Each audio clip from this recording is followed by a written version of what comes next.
Hello everyone, welcome to my YouTube channel. इस video में मैं जो है आपको सॉल्यूशंस करवाने वाला हूँ आपके असाइनमेंट का। सब्जेक्ट जो है बिजनेस लॉ है, BCom semester second, and code जो है इसका 52411201। 100 मार्क्स का आपका जो है असाइनमेंट है एंड इसके अंदर 4 क्वेश्चंस है। यू नो वेरी वेल, आप ने ऑलरेडी डाउनलोड करा होगा अपना असाइनमेंट, ठीक है, एसओएल की साइट से। तो out of these 4 questions you only have to solve 2 questions. ध्यान रखना, आपको सिर्फ और सिर्फ 2 ही क्वेश्चन सॉल्व करना है। ये गलती मत करना। कई बच्चे जो है कंफ्यूजन हो जाता है, कई बच्चे सही से नहीं पढ़ते और वो चारों क्वेश्चन दिखाएंगे, तो ध्यान ध्यान रखना है आपको।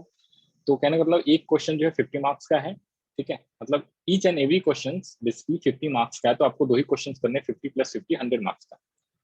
तो 4 क्वेश्चंस है एंड चारों क्वेश्चंस में जो है ना चार चार पार्ट दिए हुए हैं। तो आप सिंपल सिंपल कह सकते हो, अगर क्वेश्चन नंबर 1 जो है 50 मार्क्स का है, तो ए पार्ट 12.25, 12.5, 12.5 एंड 12.5 कैरी करता है ये each and every question, right.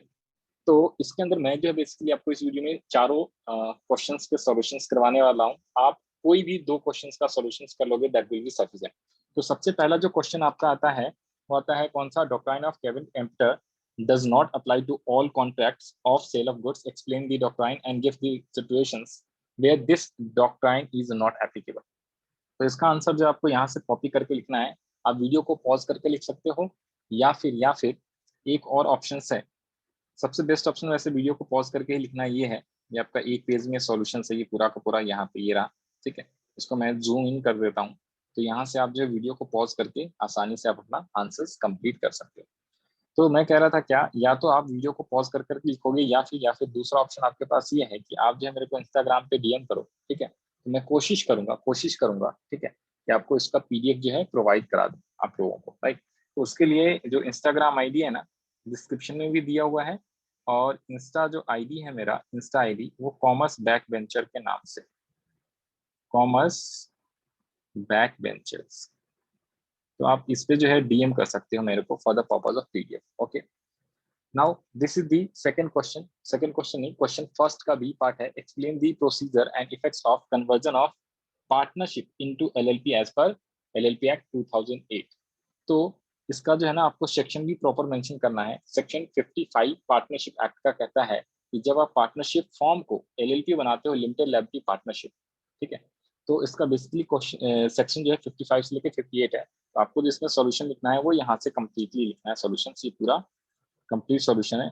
Next page में भी है, ठीक है। नेक्स्ट पेज में यहाँ पे है opening certificate of registration from ROC, ये सारी चीजें लेनी पड़ती है। इसके बाद प्रोसीजर फॉर कन्वर्जन, तो ये जो है आपका ये पूरा का पूरा कंप्लीट प्रोसीजर आपको करना पड़ता है। फिर लास्ट में जाके आपको जो है कन्वर्जन का एप्लीकेशन भी फाइल करना पड़ता है, ठीक है जी। तो ये कंप्लीट सेक्शन है आपका 1 2 3। इसमें एक चीज गड़बड़ हो गया है, सुनो जरा, ये जो है ना आप ध्यान रख लेना। सबसे पहला पेज तो ये वाला है पेज, ठीक है, इसका सॉल्यूशन। फिर उसके बाद ना ये जो है ओपनिंग सर्टिफिकेट जो है ना, ये लास्ट में करना होता है। ये वाला जो है ये एक तरीके से पेज पहले आ गया है, इसके पहले आपको ये लिखना पड़ेगा प्रोसीजर फॉर कन्वर्जन, ठीक है। तो ये 2 नंबर में, 2 नंबर में आप लिखना। ये देखो मैं पूरा स्क्रीन जूम इन करके दिखा दे रहा हूँ। फिर उसके बाद जो है आप ये वाला लिखना, ये वाला जो है ये पेज नंबर 3 का। ये थोड़ा सा मिस्टेक हो गया, कोई इशू वाली बात नहीं। All are intelligent person, BCom में आप पढ़ रहे हो, सेकंड सेमेस्टर आ गया, तो आप थोड़ा सा जो है एडजस्ट कर सकते हो। तो आपको सबसे पहले तो क्या करना है, जो क्वेश्चन बी का जो है ना, बी क्वेश्चन जो है इसका सबसे पहला पार्ट जो है आपको ये वाला कॉपी करना है। फिर इसके बाद आपको ये वाला पेज कॉपी करना है, ठीक है, प्रोसीजर और filling the conversion application, and then ये वाला लास्ट में आपको कॉपी करना है। इसके बाद नेक्स्ट क्वेश्चन पे बढ़ते हैं, question number C. Question first का C part, that is a partner shall never be liable to an unlimited extend to the extend for debt of LLP. LLP में क्या होता है, जितनी की डेट होती है सिर्फ उतने तक की लायबिलिटी होती है, अनलिमिटेड लायबिलिटी नहीं होती है, जस्ट लाइक पार्टनरशिप की तरह, ठीक है। तो 2008 के पहले क्या होता ना, कोई भी पार्टनर होता था पार्टनरशिप के, अगर कोई लॉस होता था तो लॉस के लिए अपने घर तक के सामान को बेचना पड़ जाता था पार्टनर्स को, अनलिमिटेड लायबिलिटी पार्टनरशिप होती थी। लेकिन उसके बाद जो है पार्टनरशिप के अंदर एक 2008 वाला एलएलपी एक्ट बनाया गया, उसके अंदर ये बताया गया कि पार्टनरशिप का जो है अगर एलएलपी में अगर आप आते हो तो उसका जो है आपका क्या रहेगा, लायबिलिटी जो है लिमिटेड रहेगा, तो इसके लिए आपको जो है सेक्शन 27 कहता है सारी चीजें, तो इसके अकॉर्डिंग आपको ये वाला आंसर जो है कॉपी करना है सिंपली। वीडियो को पॉज कर करके आप आसानी से कॉपी कर सकते हो, और बाकी जैसा कि मैंने बताया है यही बस ये छोटा सा आंसर है, ये रहा एक चीज का। नाउ क्वेश्चन नंबर डी और लास्ट में आते हैं। हाँ, तो मैंने ऑलरेडी बताया है अगर आपको पीडीएफ चाहिए, I will try to provide PDF. PDF possible नहीं हुआ तो मे भी जो है आपको जो है मैं फोटो जो है इसका अवेलेबल करा दूंगा, ठीक है ना, इंडिविजुअल पेजेस जो ये फोटो बने हुए हैं, ठीक है। तो आप जो वहां से भी आंसर कर सकते हैं, इंस्टाग्राम पे डीएम कर देना मेरे को। फोर्थ क्वेश्चन जो है, फोर्थ क्वेश्चन सॉरी क्वेश्चन 1 का fourth part D, the court can wind up LLP on just and equitable grounds comment. तो इसमें बेसिकली कोर्ट जो है, कोर्ट ट्रिब्यूनल, ठीक है, नेशनल, हाँ जी, कंपनी लॉ ट्रिब्यूनल जो है, ये जो है आदेश निकाल सकता है कि किस किस ग्राउंड पे जो है बाउंड ऑफ हो सकता है। तो इसका जो है सेक्शन 64 है, ठीक है।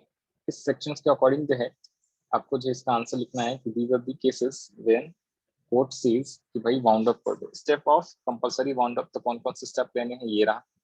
सारी चीजें मैं दिखा रहा हूँ, आप वीडियो को पॉज कर करके लिख सकते हैं। और ये लिक्विडेटर वाला पॉइंट जो ये आपको लिखने की जरूरत नहीं है, यहीं तक आप लिखोगे। सिंपली दिखा देता हूँ, देखो 2 पेज का आंसर है, क्वेश्चन 4 के डी पार्ट का 2 पेज का आंसर है।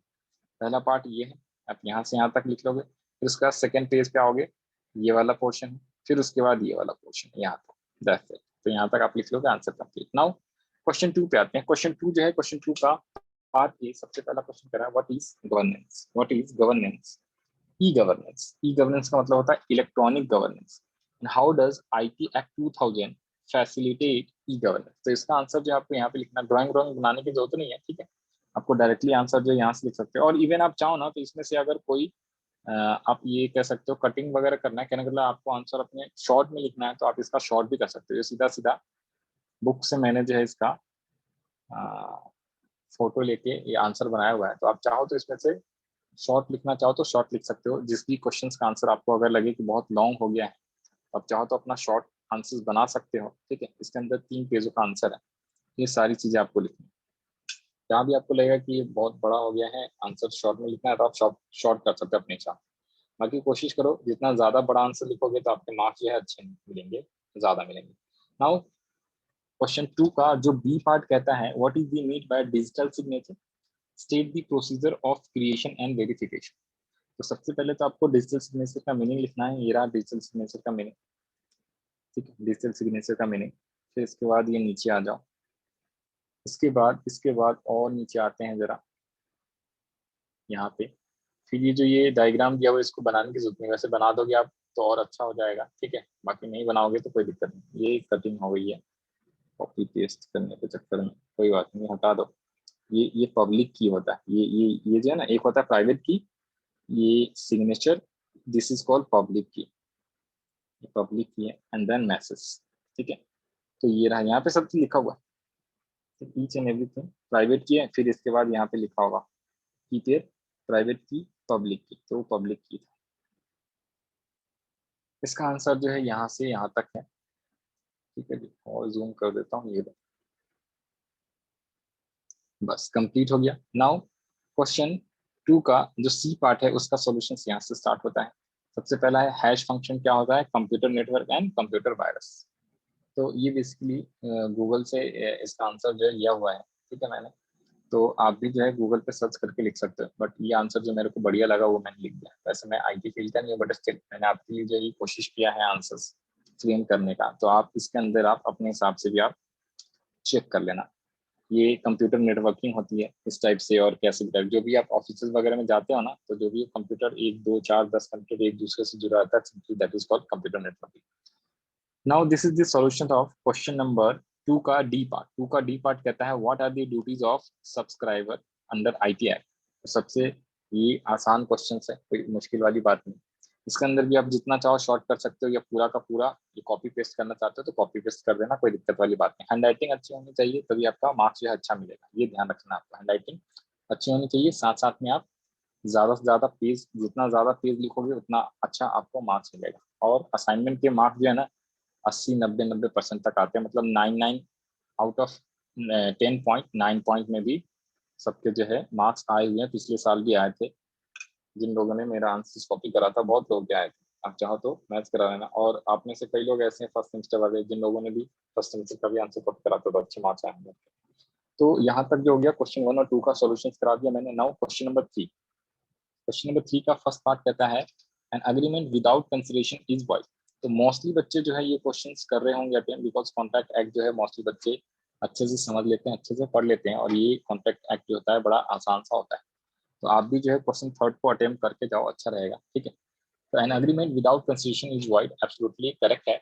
आपको पहले तो इसका आंसर लिखना है yes it is correct, but there are certain cases जहाँ पे कंसिडरेशन नहीं भी होता है तो भी उसको कॉन्ट्रैक्ट माना जाता है। वैसे जनरली जो होता है ना कॉन्ट्रैक्ट के लिए इसेंशियल्स एलिमेंट्स होते हैं सेक्शंस 10-11 जो होता है उसके अंदर, तो उसमें लिखा हुआ है कॉन्ट्रैक्ट के लिए कंसिडरेशन होना बहुत जरूरी है, but there are few certain exceptions, आप कह सकते हो कुछ ऐसे कंडीशन है जहाँ पे कंसिडरेशन नहीं भी होता तो भी कॉन्ट्रैक्ट होता है। तो आपको लिखना है क्या, when there is no consideration no contract, but these are the exceptions. Number 1 क्या कह रहा है, promises made on account of nature love and affections.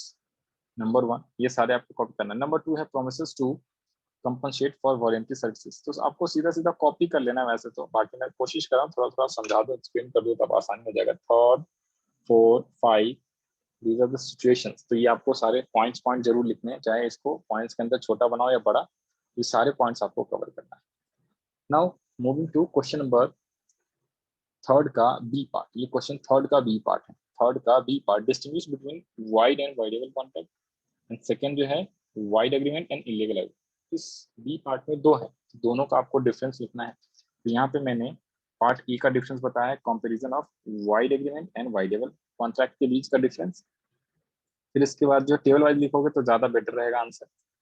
Illegal contract का मीनिंग है वैसे तो, बाकी ये wide agreement and illegal agreement का यहाँ पे डिफरेंस दिया हुआ है। आप चाहो तो अलग से दो दो लाइन में मीनिंग वगैरह सबका लिख दोगे, वाइड एग्रीमेंट क्या होता है, वाइड कॉन्ट्रैक्ट क्या होता है, वाइडेबल कॉन्ट्रैक्ट क्या होता है, इलीगल एग्रीमेंट क्या होता है, तो अलग से आप चाहो तो लिख लेना गूगल से सर्च करके।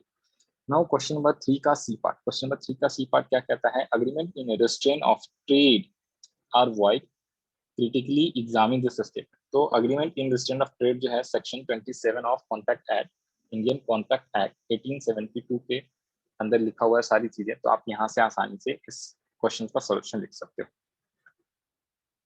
तो इसको कुछ नहीं करना है, आपको पॉज कर करके लिखना पड़ेगा। There is only one option, and second option मैंने आपको बताया है, इंस्टाग्राम पे डीएम करो, कॉमर्स बैक वेंचर के नाम से मेरा जो है इंस्टा आईडी है, तो वहाँ पे I will try to provide the PDF.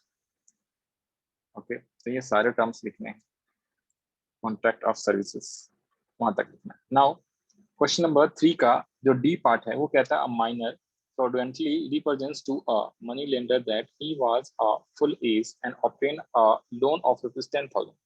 Has the money lender any right in action against the minor? तो आपको मेनली यहाँ पे देखो, इस क्वेश्चन में थोड़ा सा कंफ्यूजन होने के चांसेस रहेगा, बट स्टिल ये सिंपल है ना, ये माइनर वाला केस है कि माइनर क्या अग्रीमेंट कर सकता है कि नहीं, कॉन्ट्रैक्ट कर सकता है कि नहीं, तो ये वाला वो क्वेश्चन है। तो इसके अंदर आपको वही सारे पॉइंट्स लिखने हैं, law relating to minors agreement and contract. ये पूरा का पूरा यहाँ से डिटो आपको कॉपी पेस्ट करना है इसका आंसर, और वो 10,000 वाला है लास्ट में आप अपना लिख देना कि भाई 10,000 के लिए करेगा कि नहीं करेगा, लास्ट में वो समरी बना। तो ये सारे केसेस है जहाँ पे जो है ना माइनर बेसिकली कॉन्टैक्ट कर सकता है ओनली फॉर बेनिफिट्स के लिए। तो ये कई सारे केसेस हैं, वो सारे आपको लिखने हैं, नो रेटिफिकेशन, ठीक है, ये जो पॉइंट पॉइंट जो लिखा हुआ है एक एक चीज, इस हिसाब से आप आंसर लिख सकते हैं। ठीक है, विद एग्जाम्पल लिख दोगे और अच्छी बात है बस।